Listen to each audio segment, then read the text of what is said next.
Ang parusa sa mga paring suwain. Ikalawang kabanata. Sinabi pa ng Panginoong makapangyarihan sa mga pari, ito ang aking babala sa inyo.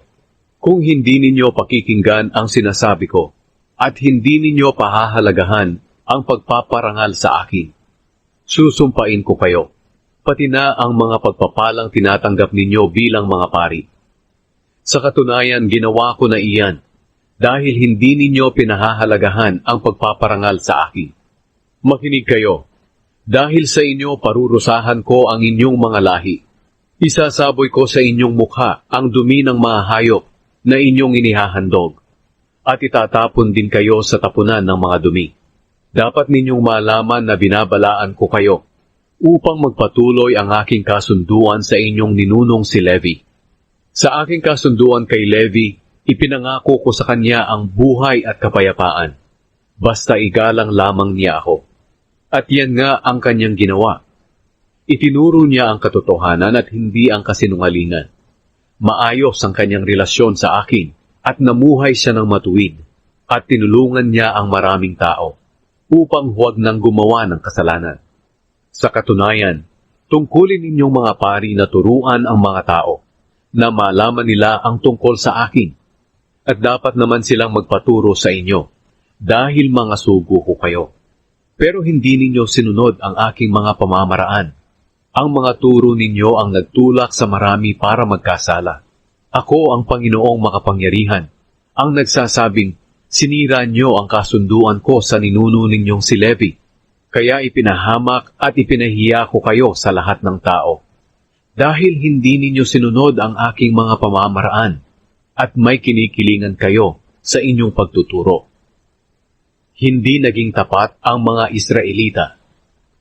Sinabi ni Malakias sa mga Israelita, hindi ba't iisa ang ating Ama, at iisang Diyos ang lumalang sa atin?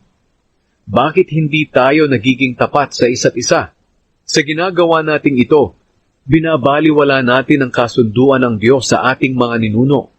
Naging taksil ang mga taga-Huda.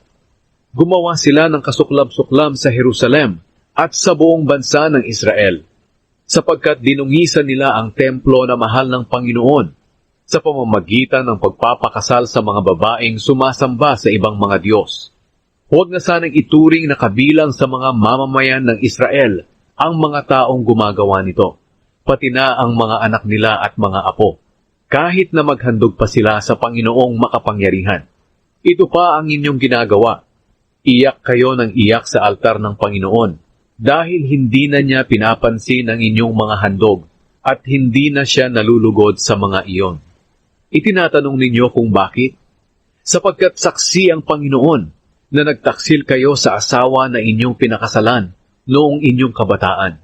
Sinira ninyo ang inyong kasunduan na magiging tapat kayo sa isa't isa.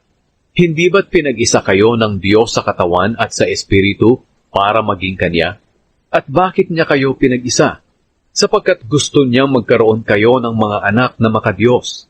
Kaya siguraduhin ninyong hindi kayo magtataksil sa babaeng pinakasalan ninyo noong inyong kabataan.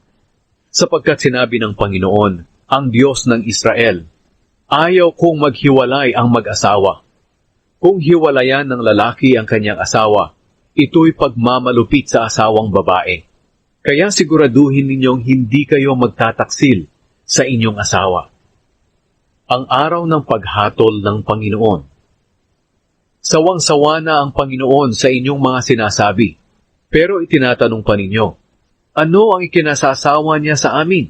Sinasabi ninyo na mabuti sa paningin ng Diyos ang lahat ng gumagawa ng masama at natutuwa siya sa kanila. Pakutiyan ninyong sinasabi, nasaan na ang Diyos ng katarungan?